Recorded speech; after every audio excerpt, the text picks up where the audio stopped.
ఇతర అవయవాల్లాగే ఊపిరితిత్తులు హెల్దీగా ఉండటం చాలా అవసరం. ఊపిరితిత్తులు రక్త కణాలను ఆక్సిజన్ అందించి శ్వాస సజావుగా అందేలా సహాయపడతాయి. కాబట్టి ఊపిరితిత్తులు హెల్దీగా ఉంటేనే మనం హెల్దీగా ఉంటాం. కాబట్టి ఊపిరితిత్తులు ఆరోగ్యంగా ఉండాలి. అయితే మన లంగ్స్ హెల్దీగా ఉన్నాయా లేదా అనేది మనకెలా తెలుస్తుంది? ఇవాళ ఊపిరితిత్తులు అనారోగ్యంగా ఉన్నప్పుడు ఎలాంటి లక్షణాలు, సంకేతాలు కనిపిస్తాయో ఇప్పుడు చూద్దాం. సాధారణంగా కొన్ని లక్షణాలు కనిపిస్తే వాటిని చిన్న సమస్యగా భావిస్తాం, కానీ వాటి వల్ల సీరియస్ హెల్త్ ప్రాబ్లమ్స్ ఉండవచ్చు. లంగ్ క్యాన్సర్ వంటి ప్రాణాంతకర వ్యాధి లక్షణాలు కూడా అయి ఉండవచ్చు.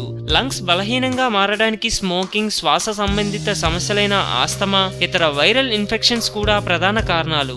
ఏ లక్షణాలైనా సరైన సమయంలో గుర్తించడం, అవసరమైన మందులు తీసుకోవడం చాలా ముఖ్యం. మరి ఊపిరితిత్తులు బలహీనంగా మారాయని తెలిపే సంకేతాలు, లక్షణాలు ఎలా ఉంటాయో చూద్దాం. అలసట.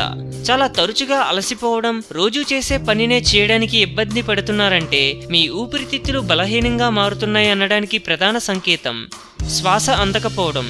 కొన్ని మెట్లు ఎక్కగానే ఊపిరి ఆడకుండా చాలా కష్టంగా ఫీల్ అవుతున్నారంటే ఊపిరితిత్తులపై దుష్ప్రభావం పడుతుందని, అవి బలహీనంగా మారుతున్నాయని సంకేతం. శ్వాసలో సమస్య. ఊపిరితిత్తులు బలహీనంగా మారినప్పుడు గాలి అందించే శ్వాసనాళాలు సరిగ్గా పనిచేయవు. దీనివల్ల ప్రతిసారి తరచుగా గుర్రుమని శబ్దం వస్తూ ఉంటుంది. Weight loss.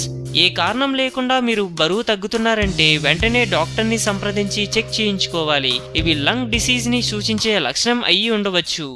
ఎక్కువ మస్కస్. సాధారణంగా కంటే ఎక్కువ మస్కస్ ఉత్పత్తి అవుతుంది అంటే మీ ఊపిరితిత్తులు బలహీనంగా మారుతున్నాయని సంకేతం కావచ్చు. ఒకసారి డాక్టర్ని సంప్రదించడం మంచిది. Chest pain. చెస్ట్ పెయిన్ తో పాటు దగ్గు ఉంది అంటే ఊపిరితిత్తులు పనితీరు సాధారణంగా లేదని, సజావుగా సాగడం లేదని సూచిస్తుంది. కాబట్టి ఈ లక్షణాలను నిర్లక్ష్యం చేయకండి. నిర్విరామంగా దగ్గు. చాలా రోజులు దగ్గు తగ్గడం లేదు అంటే లంగ్స్ లో ఏదో సమస్య ఉందనే సంకేతం కావచ్చు. కాబట్టి కంటిన్యూగా దగ్గు వస్తుంది అంటే డాక్టర్ని సంప్రదించి చెక్ చేయించుకోవడం మంచిది. కఫంతో పాటు బ్లడ్. కఫంలో బ్లడ్ చూస్తే ఏమాత్రం నిర్లక్ష్యం చేయకండి. ఇది ఊపిరితిత్తులు డ్యామేజ్ అయ్యాయి, బలహీనంగా మారాయి అనడానికి ప్రధాన సంకేతం. కాబట్టి వెంటనే డాక్టర్ని సంప్రదించి చెక్ చేయించుకుంటే మంచిది.